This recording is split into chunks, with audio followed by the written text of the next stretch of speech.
Alright, what's up, Yasha Man Wong Gotti here. Before we get into today's video, I do want to say we're moving forward with this event. However, we're changing it from 7v7 to one-on-ones. A lot of y'all were interested in playing. A couple reasons why we're changing it. I think one-on-ones is much better, allow more people to play, a lot more competition. Is going to get unchy real fast. And then honestly, not everybody could find teammates, right? So all you got to do is show up and worry about yourself to win that prize. You know what I'm saying? And also, it's coming out of my pocket, and your boy Juan Gotti ain't the richest. So one-on-ones makes much more sense to me. So we're proceeding with this same event. Just going, all you gotta do is worry about yourself. Come bring your A game and ball out for the YouTube. You know what I'm saying?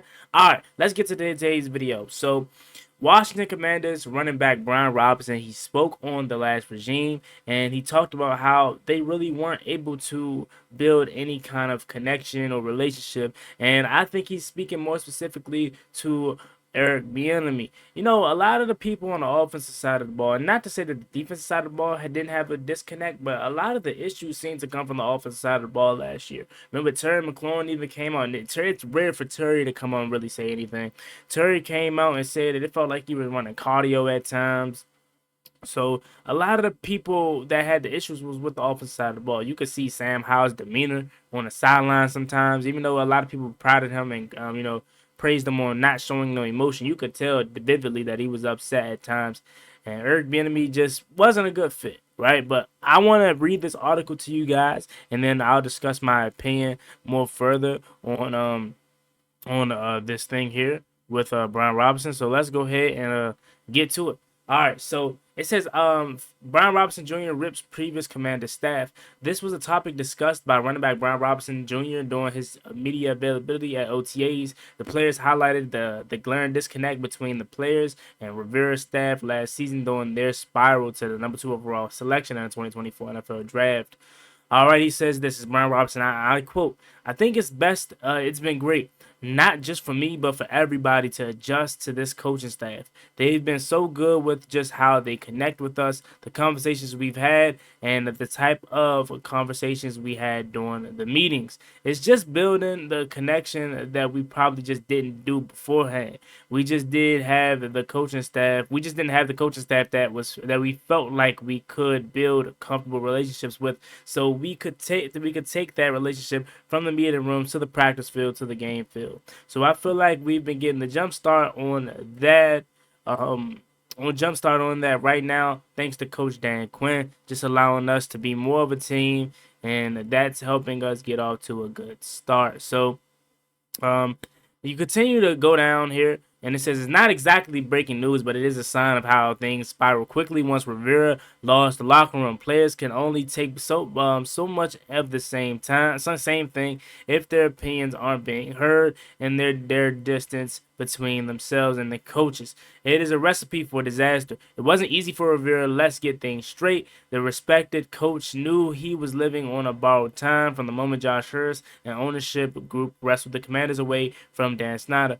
But as the campaign went on, the lack of motivation across the board and further failed personnel moves selected his fate. Robinson worked with the offensive staff primarily, so this was probably an indicator of how he felt towards Eric Bieniemy for good measure.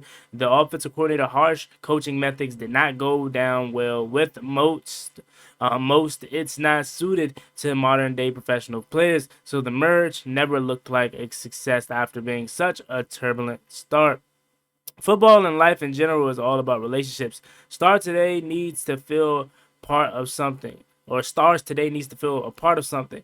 They want an arm around their shoulders to motivate them rather than to tougher methods of decades past. Finding the correct balance is the key, but all signs are pointing up under Dan Quinn, and his players are responding accordingly. So that was the Brian Robinson host, quote and whatnot.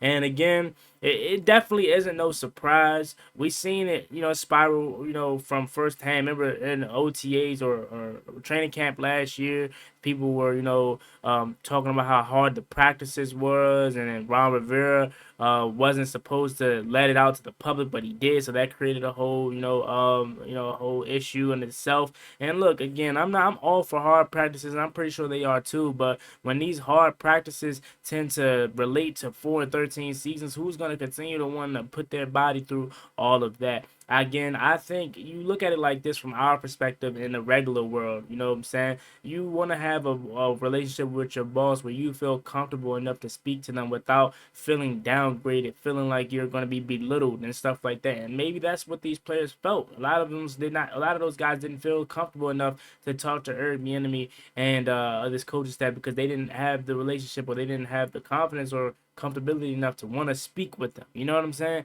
And that's really important when you're trying to build camaraderie and win Super Bowls. You know, this is a team sport. This is the ultimate team sport. So if you're not able to be a team from players, front office, coaches, it's not going to work. You need all of that to work together in order to be successful. So hopefully, again, Coach Dan Quinn is doing a really good job. I believe he is. You know, you never really had culture issues in Atlanta with him when he was at the head guy. You know, in Seattle with the Legion of Boom, like he always seems to really had create good culture, and his energy on the sideline is definitely going to have the players hyped up. So hopefully, we can finally have a really good culture, because remember that was Ron Rivera's biggest thing, is changing the culture, and now that he's not here anymore, we're starting to see that was never really the case. The culture really never changed. Jonathan Allen last year, he said he wanted to get traded, or he made it mentions that he thought about being traded, voicing his opinion. He's tired of this, you know what I'm saying? And that is really just a cry out for help. And they clearly was ignoring him. Again, Terry McLaurin running cardio, and Terry doesn't even speak out to stuff like that. That was Terry's only cry for the ball, really. A lot of these other wide receivers are divas in the league. Maybe we do need a little bit of diva-ish on this team. You know what I'm saying? Maybe, because a lot of these guys are blue-collar guys, hard-working guys, not going to say too much, just going to just show up and do what they have to do to win. And, you can get that can be taken advantage of. You can be looked at as soft. So, again, I personally think it, like they mentioned in the article, it's important to find that balance, so that way your coaching, your players, they can have that relationship where they feel comfortable enough to talk to you. Remember, Dan Quinn, when he first came here, he checked up on F.A. Obata. Remember, F.A. Obata broke his leg last year. Checked up on F.A. Obata, and he hung out. I want to say Magic Johnson hung out with Terry for lunch. Like, just, this whole regime and this whole organization seems to be flipping and changing.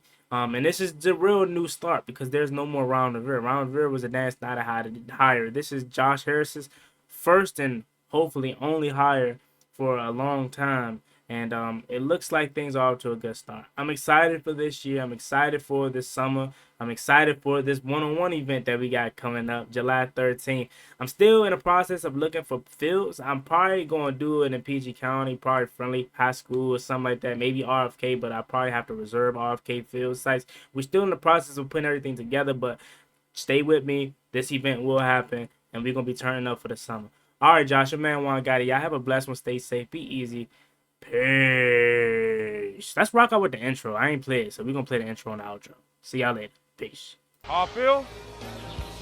Blessed. What I want? I love the way she rockin'. I love the